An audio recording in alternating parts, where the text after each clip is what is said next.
Red Bull's own early taste tests said people hated it. It doesn't taste particularly good. It's more expensive than most sodas. And it still became one of the most valuable drink brands on earth, because the company figured out something almost nobody else in beverages understood. They weren't in the drink business at all. The formula wasn't even original. It was based on a Thai energy tonic called Krating Dang, already popular with truck drivers and laborers across Asia.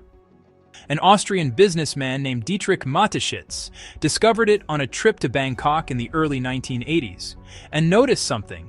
It cured his jet lag. He didn't just import it, he rebranded it, carbonated it, and completely rebuilt the marketing from zero for a Western audience.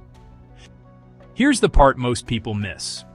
Red Bull spends more on marketing than almost any beverage company on the planet, and almost none of it looks like a drink ad. No one selling soda has ever sponsored a man jumping from the edge of space. In 2012, Red Bull funded a stunt called Stratos, where a skydiver fell from 24 miles above Earth, breaking the sound barrier with his own body. It cost tens of millions of dollars. It sold 0 cans directly.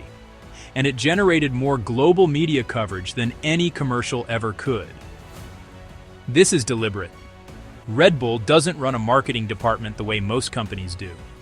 They run what's essentially a media company that happens to sell a drink. They own a Formula One team, a music label, a magazine, a film production studio.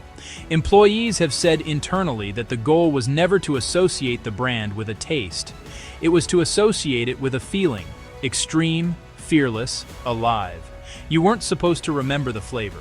You were supposed to remember the feeling of watching someone survive something insane, with their logo in the corner of the screen. And it worked at a scale most drink companies can't touch.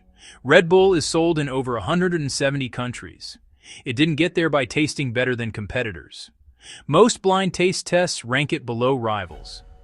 It got there because by the time most people tried it, they'd already seen it 100 times, attached to something that made their heart race. That's not an accident of good luck.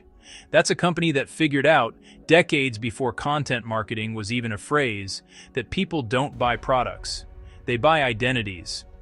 So the next time you see someone base jumping in a Red Bull ad, remember, you're not watching a commercial for a drink. You're watching the actual product. The drink was just how they got it into your hand. New Hidden Empire breakdown every week.